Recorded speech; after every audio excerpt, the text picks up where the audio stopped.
اور آج تم شادیوں پہ اتنا خرچ کرتے ہو. بس شرم کرو، حیا کرو.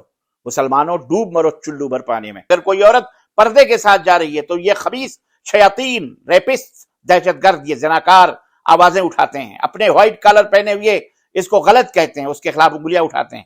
ان کی عورتیں برہنہ گھومیں، چڈی پہن کے گھومیں، میکسی پہن کے گھومیں یا بکنی پہن کے گھومیں، وہ برا نہیں ہے. لیکن اگر کوئی عورت حجاب سے رہے، پردے کے ساتھ چلتی ہے، تو اس کو یہ خبیث زناکار معاشرہ، یہ بدکار معاشرہ، ہمارے ہی دیش کے اندر کچھ ایسے نابکار اور ایسے خبیث قسم کے شیاطین ہیں جو اسے غلط کہتے ہیں. پٹرول کو اور آگ کو اکٹھا آپ نے کر دیا تو آگ تو شعلے تو بھڑکنے ہی بھڑکنے ہیں. آپ کہاں تک اس کو روک سکتے ہیں؟ اب اس سے نکاح کون کرے گا ایسی لڑکی سے؟ وہ لڑکا تو سمجھ گیا کہ یہ لڑکی ایسی ایسی ہے، خلاص ایک دفعہ اس کو لذت مل گئی، بات ختم، اس کے شہوت کو تسکین حاصل ہو گئی، تو جا چولہے بھاڑ میں. ہمارے نوجوان، ہمارے مسلم نوجوانوں کے اندر بھی یہ ملت غیر صحبتوں میں رہتے رہتے یہ ہو گئی، عیاشی اور بے حیائی میں اپنی زندگی کھپا رہے ہیں. لہذا ضرورت ہے کہ زنا سے پرہیز کیا جائے، دور رہا جائے، تاکہ خواتین کی عزت و ناموس کی حفاظت ہو سکے. افسوس افسوس، جس ملک کو آج ہم اپنے بھارت کو روتے ہیں، اپنے ملک کو روتے ہیں، جس ملک کو سونے کی چڑیا کہا جاتا تھا اور یہ نعرہ دیا گیا تھا کہ سارے جہاں سے اچھا ہندوستان ہمارا، آج اسی ملک کی معصوم بچیوں، عورتوں، لڑکیوں کی نہ تو عزتیں محفوظ ہیں اور نہ ہی جانیں محفوظ ہیں.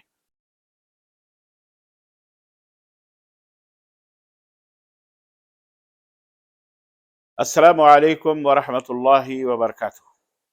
الحمد للہ رب العالمین والصلاة والسلام علی نبینا محمد وعلی آلہ وصحبہ اجمعین ومن تبعہم بإحسان الی یوم الدین. حضرات و خواتین، آج صفر المظفر کی 10 تاریخ ہے 1445 ہجری مطابق 25 اگست سن 2023 عیسوی کی اس مجلس میں آپ کی خدمت میں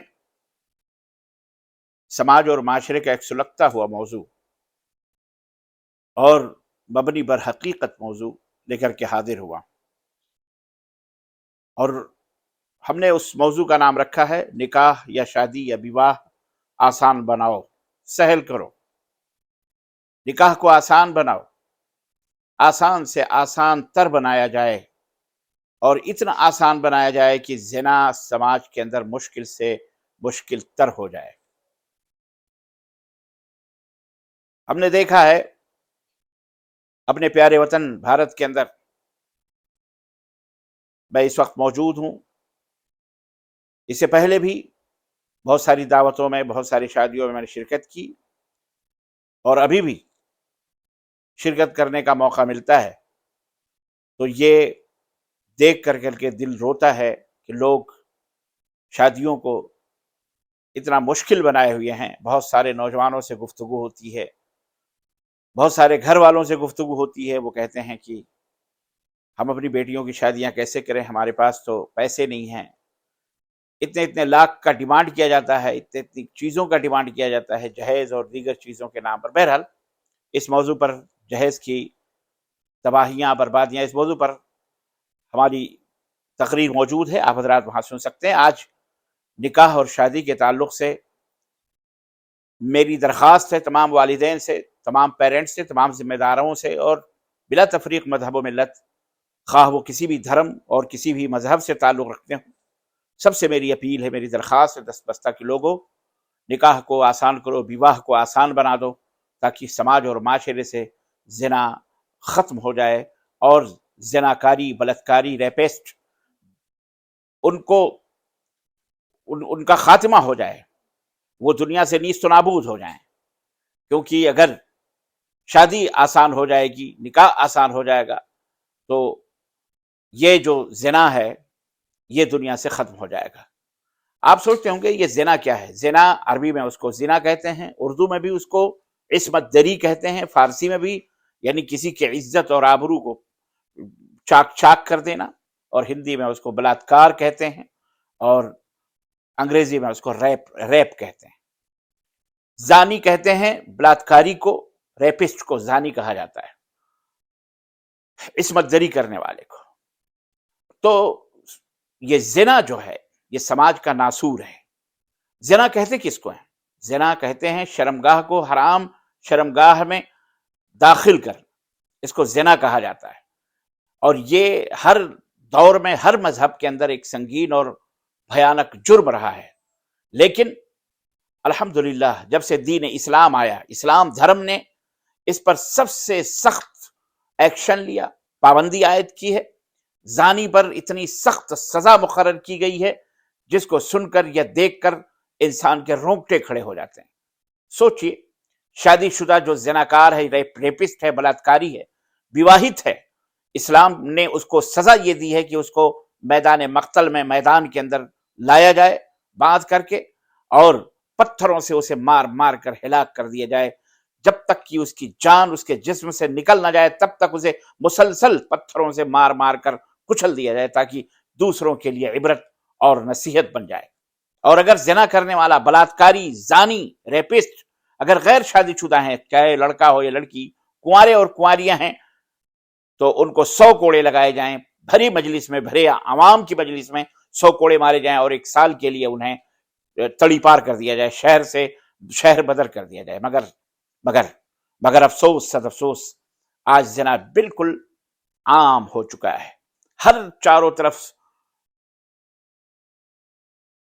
چہار سو زناکاری اور بدکاری اور فحاشی اور بے حیائی کی بہتات ہے، عریانیت اور ننگا پن کی کثرت ہے، شرم و حیا، عفت و پاک دامنی، عزت و شرافت اور اچھے اخلاق و کردار کی گراوٹ ہے۔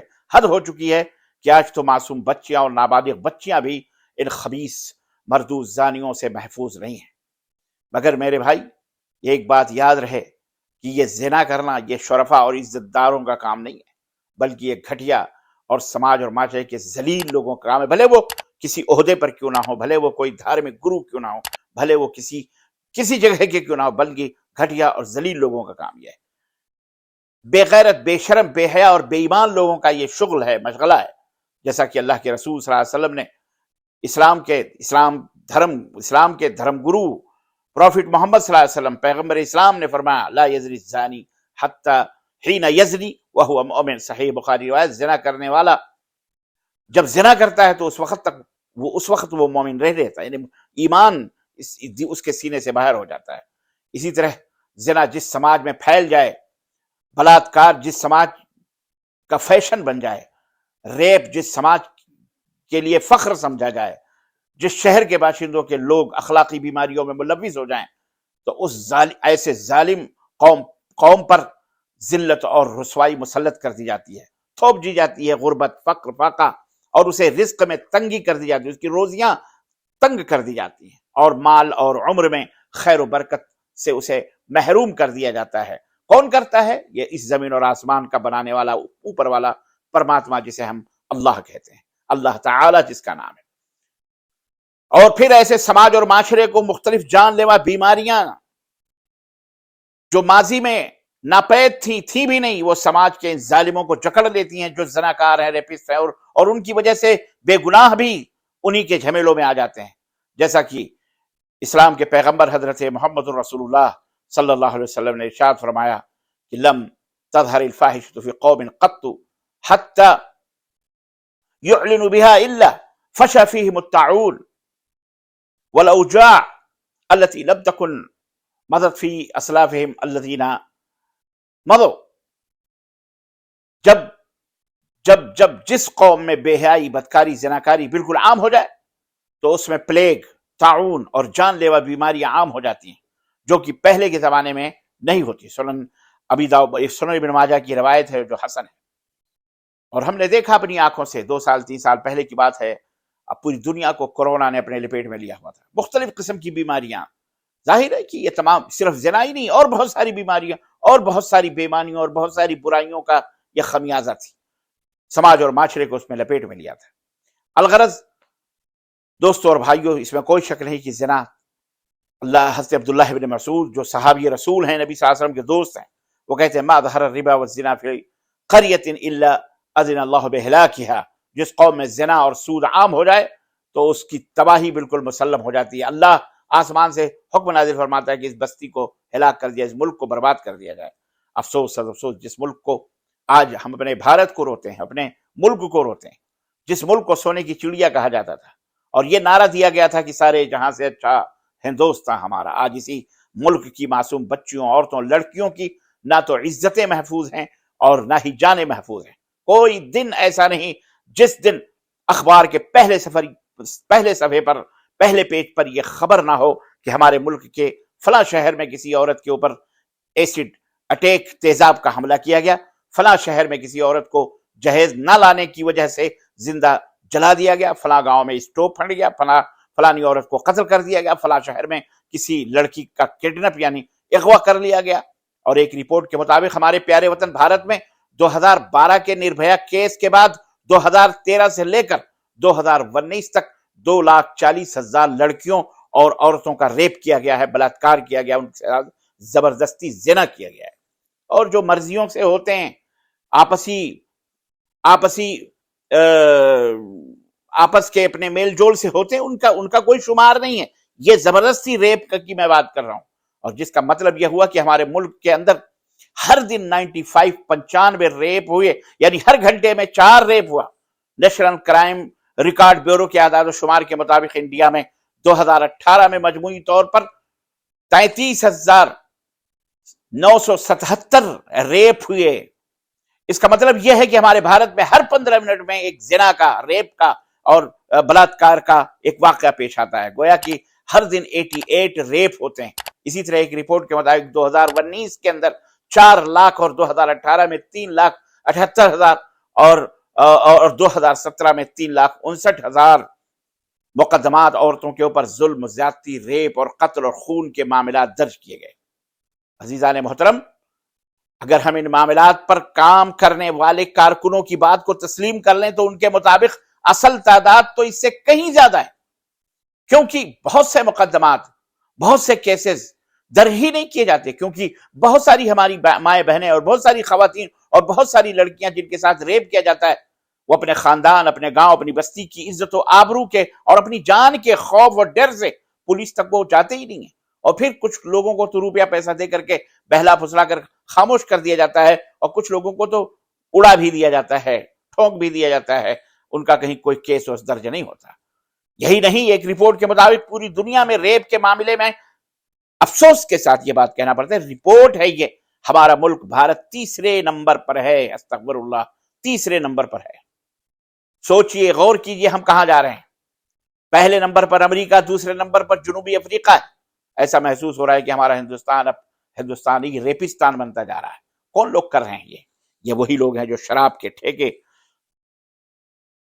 جو ہیروئن، چرس، بھنگ اس کو رواج دے رہے ہیں، جن کے کشتیوں کی کشتیاں، شپس کی شپس، ڈرگز یہاں آتے ہیں اور بکتے ہیں، کالجز اور یونیورسٹیز زناکاریوں کے اڈے بن چکے ہیں۔ اب کون جاتا ہے کوٹھیوں پر، اب کون جاتا ہے مخصوص مقامات پر، اب کون جاتا ہے دوسرے خاص مقامات پر، جگہوں پر۔ اب تو کالجز، یونیورسٹیز، اسکولز، بلکہ گلی گلی میں یہ تمام سب چیزیں عام ہوتی جا رہی ہیں۔ گزرے چند سالوں میں تو اس ریپ میں، زنا میں دن بدن اضافہ ہی ہوتا جا رہا ہے، اور پورے اعداد و شمار اور نیشنل کرائم کے رپورٹ کے مطابق آج ہمارے ملک میں کسی بھی مذہب اور دھرم اور کسی بھی ذات پات کی لڑکیوں اور عورتوں کی عزتیں محفوظ نہیں ہیں۔ یہی وجہ ہے کہ 2018 میں تھامس روئٹر فاؤنڈیشن نے سروے کرتے ہوئے یہ کہا تھا کہ India is the most dangerous country for women, کہ انڈیا عورتوں کے لیے بہت خطرناک ملک ہے۔ دا ٹائمز آف انڈیا نے اس خبر کو چھاپا تھا۔ اس سے آپ اندازہ لگا سکتے ہیں دوسرے ملکوں میں ہماری چھبی کیا ہے، ہمارے ملک کی کیا شہرت، ہمارے ملک کا نام کیا ہے، اس طرح سے نام لیا جاتا ہے۔ بہرحال، اور اس کی جیتی جاگتی تصویریں، منہ بولتی تصویریں، اس کا ثبوت اور واقعات جو ہیں، جو پچھلے کچھ سالوں میں ہمارے ملک میں پیدا ہوئے، واقع ہوئے، جیسے 2012 میں نربھیا کا کیس، پھر آصفہ معصوم بچی کا واقعہ، پھر حیدرآباد کا واقعہ، پھر ہاتھرس کا واقعہ، اور اب اور کچھ سالوں پہلے 27 اگست کو دہلی کی مسلم لیڈی پولیس کا دردناک اور خوفناک طریقے سے ریپ کر دیا گیا، اور دہشت گردوں نے، ریپسٹ نے، لوگوں نے، قتل کے واردات نے، اور ایسا قتل کیا گیا کہ سب کے ہوش اڑا دیے، اور یہ سوچنے پر مجبور کر دیا کہ آخر ہمارا ملک کس طرف جا رہا ہے۔ جب ہمارے ملک میں ایک پولیس کی جان، اس کی عزت، اس کی آبرو محفوظ نہیں، تو آپ ذرا بتائیے کہ عوام پبلک کی عزتیں اور جانیں کیسے محفوظ ہو سکتی ہیں؟ اور ابھی حال ہی میں اسی سال جولائی کے اخیر تک، 31 جولائی کو اور اگست کے شروعات تک، آپ کو پتہ ہی منی پور تو کئی مہینوں سے چل رہا ہے، اور منی پور کا واقعہ بھی جو ہوا ہے حال ہی کے اندر، جس نے پورے بھارت کے سر کو شرم اور لجہ سے جھکا دیا ہے، ہمارے پیارے وطن کو ذلیل اور رسوا کر دیا اس کیس نے۔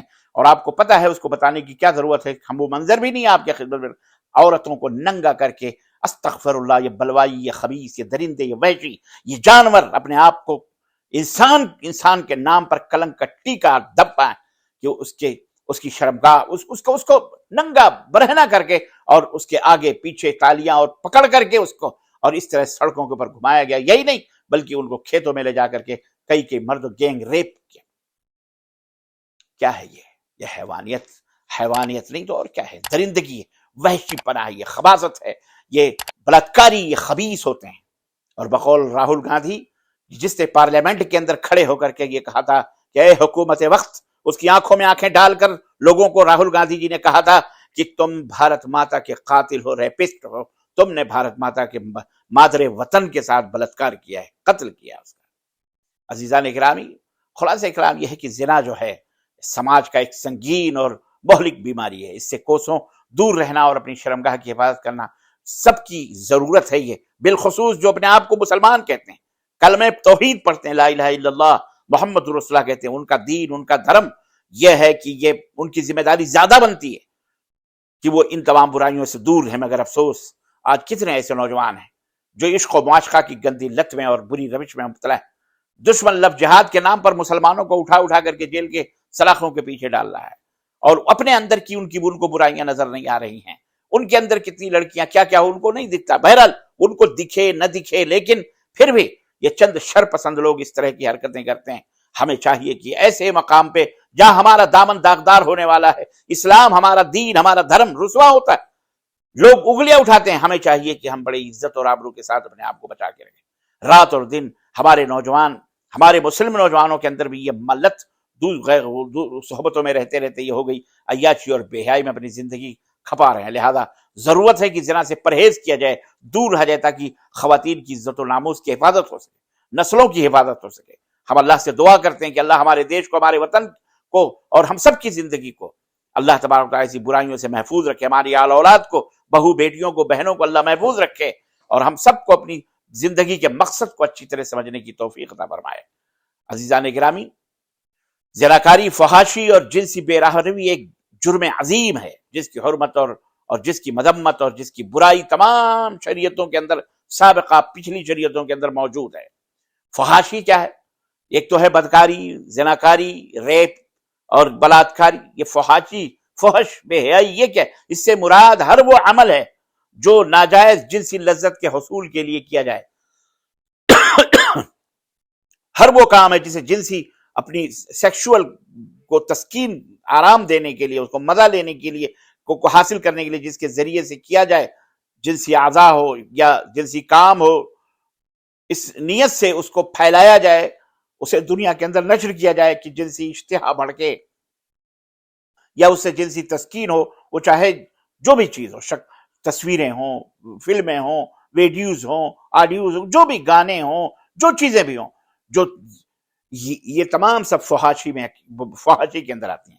زنا ہے، اغلام بازی ہے، تو یہ تو واضح طور پر ایک فحش عمل ہے۔ البتہ وہ امور جو زنا سے قریب کرنے کا ذریعہ ہو، وہ بھی فحاشی میں آتے ہیں، اور یہ اسلام نے، اللہ کے رسول، اللہ تعالیٰ نے زنا تو زنا ہے، زنا سے قریب جانے سے منع، لا تقربوا الزنا۔ اللہ تعالیٰ نے فرمایا زنا کے قریب مت جاؤ، زنا کے قریب ہی مت جاؤ، فحاشی ہے یہ۔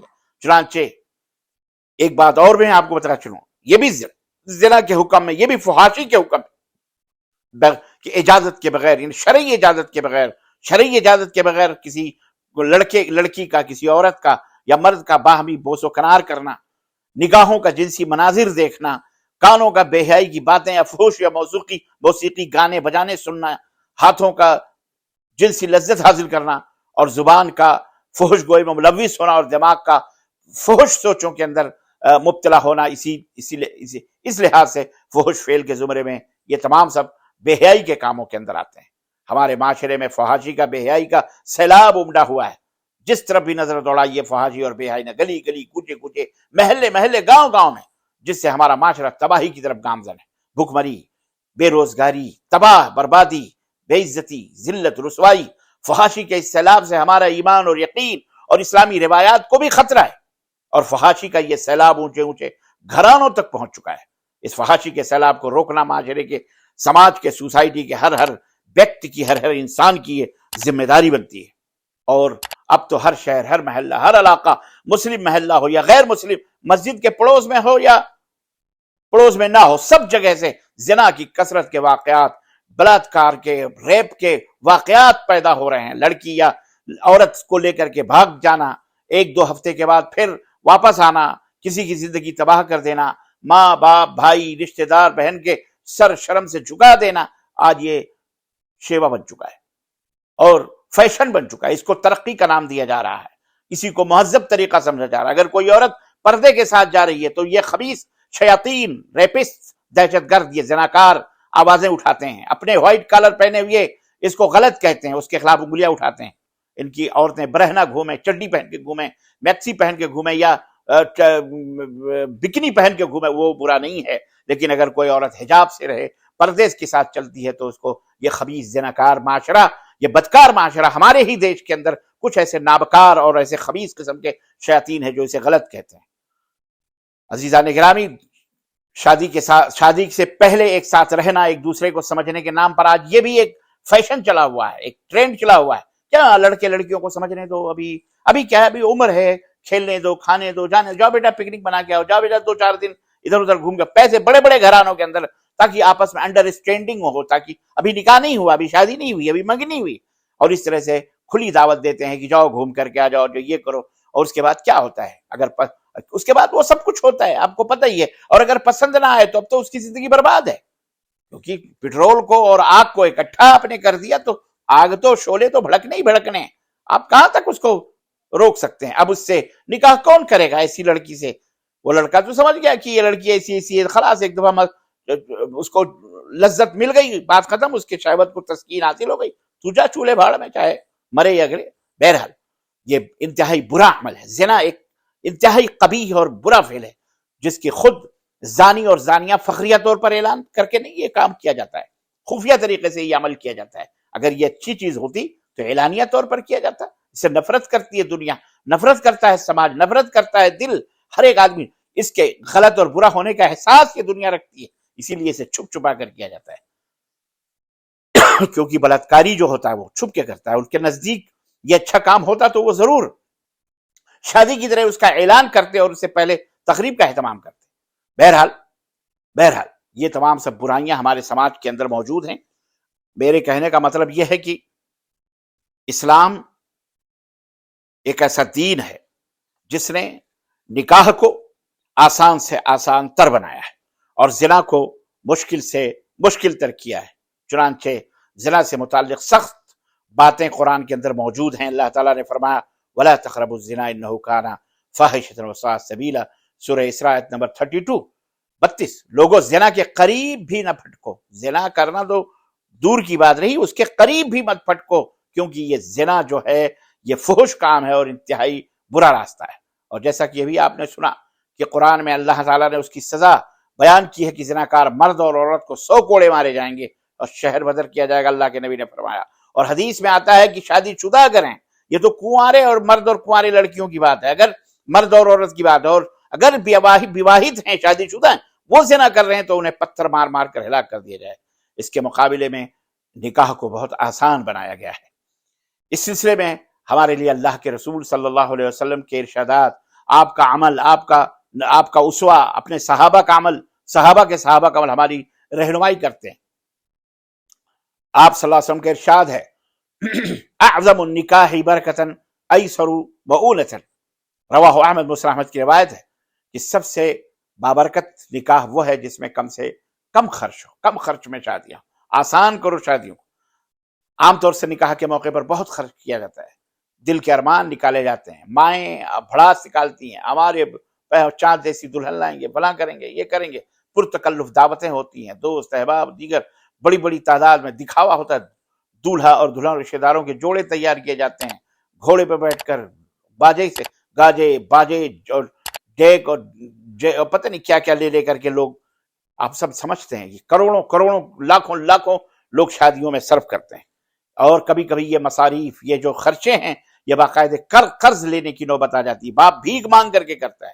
لیکن اللہ کے رسول صلی اللہ علیہ وسلم نے جس دین کے ہم، اور یہ عام لوگوں کی بات تو ہے، خیر غیر مسلموں کے اندر اور بھی بہت ساری برائیاں، لیکن ہم مسلمانوں کے اندر بھی اس صحبت میں رہنے کی وجہ سے بہت ساری ان کی برائیاں ہمارے اندر بھی آ چکی ہیں، اور ہم بھی اسی طرح سے گھوڑے جوڑے اور اسی طرح کے لعنت ملامت کے اندر پھنس کر کے ہم نے بھی شادیوں کو اپنی بہن بیٹیوں کے ساتھ مشکل بنا دیا ہے، جبکہ اللہ کے رسول صلی اللہ علیہ وسلم نے فرمایا کہ جو کم سے کم خرچ ہو سب سے بابرکت ہوتی ہے شادی، اور اللہ تعالیٰ کے اس میں برکت عطا فرماتا ہے۔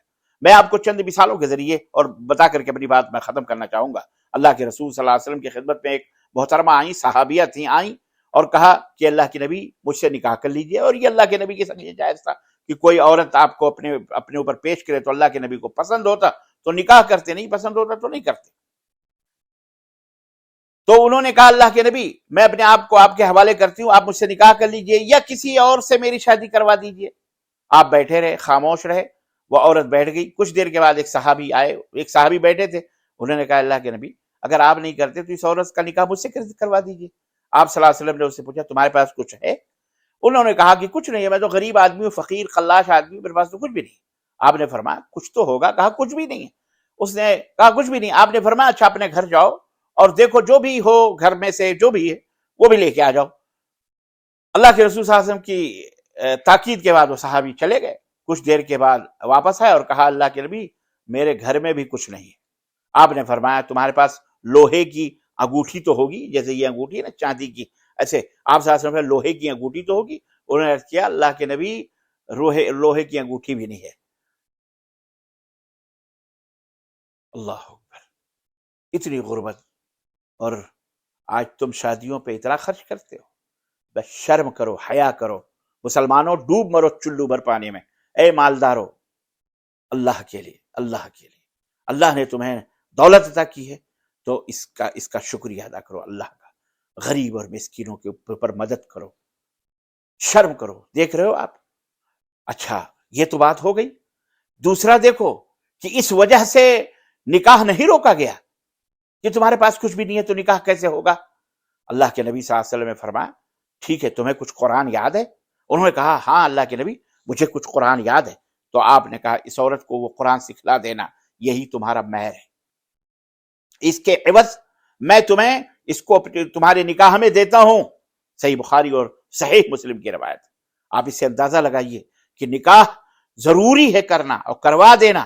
کوئی بھی عورت سماج اور معاشرے میں بالغ ہو، چاہے وہ یا مطلقہ ہو یا بیوہ ہو، کسی کو بھی بغیر شادی کے نہیں رہنا ہے، سب کی شادی کروانا یہ مسلم سوسائٹی اور سماج کی یہ ذمہ داری ہے، یاد رکھیے۔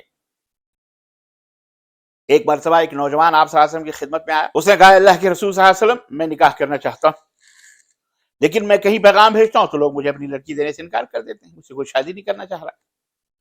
وہ نوجوان چونکہ پوچھنا لگوانے کا کام کرتا تھا، حجامہ کا کام کرتا تھا، اور لوگ سماج میں ظاہر ہے ایسے لوگوں کو اپنی بیٹیاں دینے سے تھوڑا کراہت محسوس کرتے ہیں، جیسے آج بھی ہمارے سماج میں جو لوہار، نائی یا دھوبی وغیرہ ہیں بیچارے، ان کو چھوٹا سمجھا جاتا ہے، حالانکہ پیشہ ہے، یہ پیشہ کسی کو چھوٹا اور بڑا نہیں بناتا۔ اللہ کے نزدیک سب سے شریف آدمی وہی ہے، ان اکرمکم عند اللہ اتقاکم، جو اللہ سے سب سے زیادہ ڈرنے والا ہے۔ تو وہ نوجوان بھی ایک معمولی پیشے سے وابستہ تھے، اس لیے لوگ انہیں اپنی بیٹیاں دینے سے انکار کرتے تھے، راضی نہیں تھے۔ تو آپ صلی اللہ علیہ وسلم نے ان سے پوچھا کہ یہ بتاؤ تمہارا کس قبیلے سے تعلق ہے؟ تو انہوں نے کہا میرا بنو بیاضہ ایک قبیلہ ہے، تو اس قبیلے سے میرا تعلق ہے۔ آپ صلی اللہ علیہ وسلم نے قبیلے والوں کو پیغام بھیجوایا ایک آدمی کے ذریعے کہ لوگوں اس نوجوان کا کہیں نکاح کروا دیں، جلدی سے نکاح کروائے۔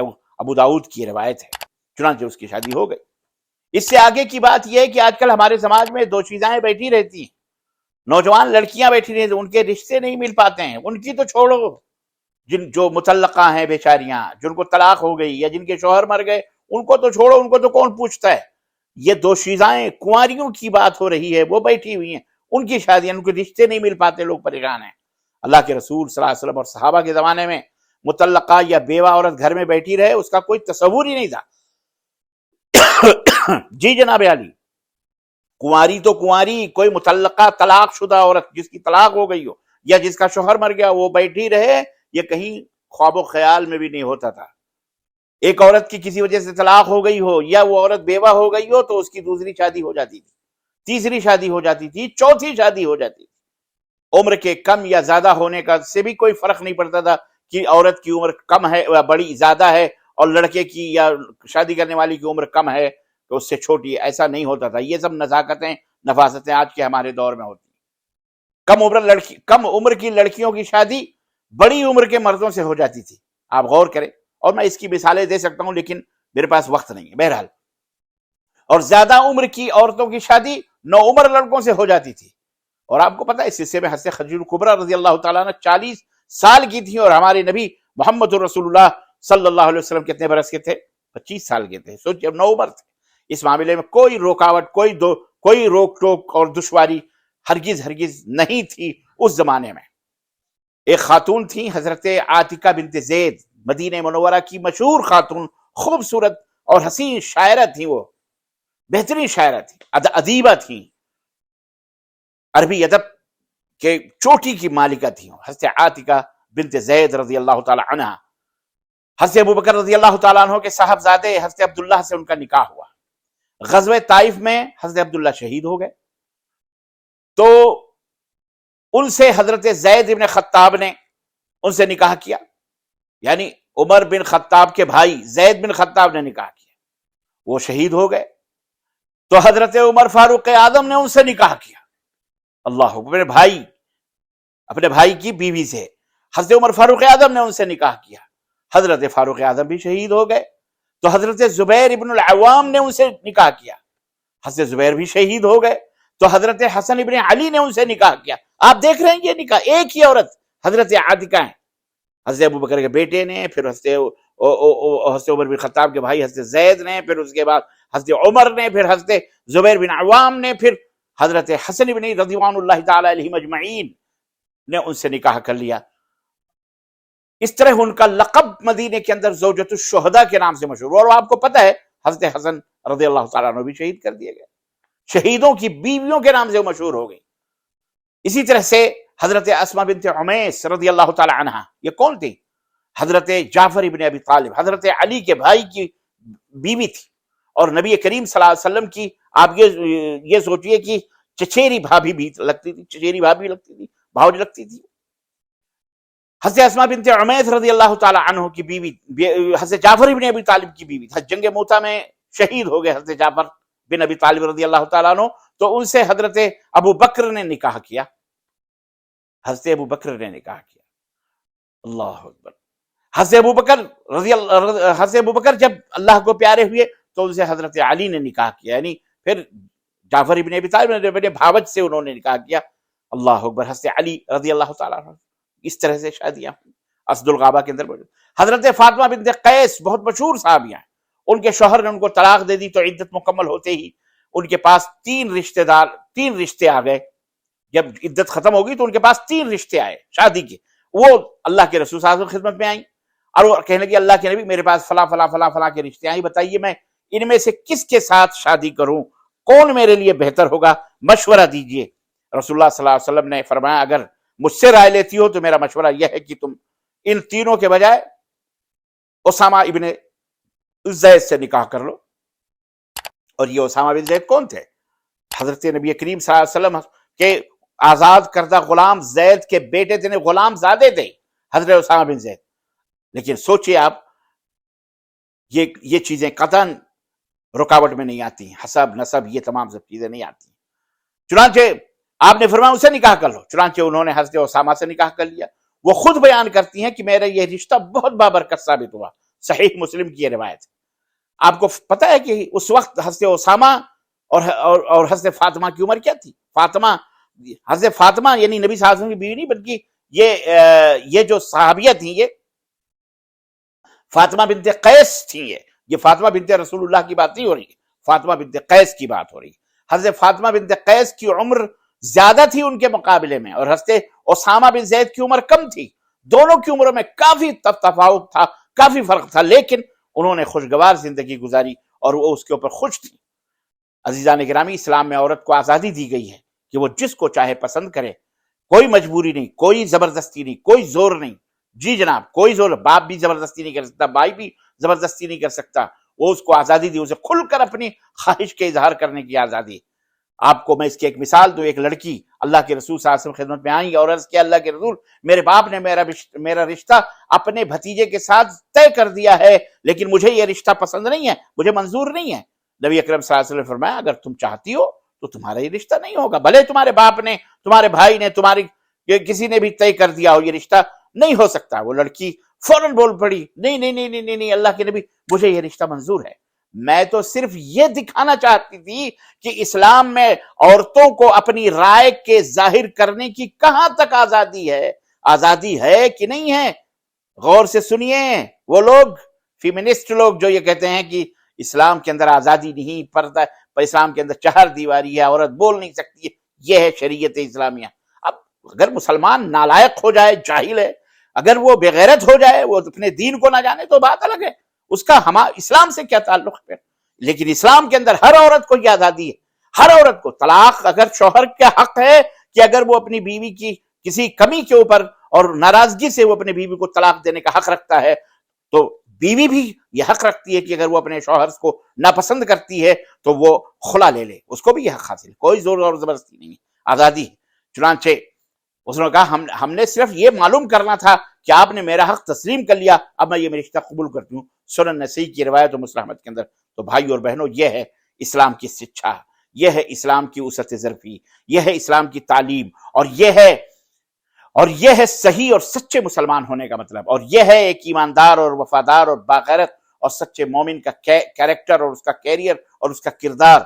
اور ان باتوں پر عمل کر کے پاؤ گے، سکھی جیون پاؤ گے اور عیش و عشرت کے مزے لوٹو گے، ورنہ نحوست، پریشانی، ذلت اور رسوائی تمہارا، اور جہاں تم رہو گے بستی میں، اس کا سب کا مقدر ہو جائے گی۔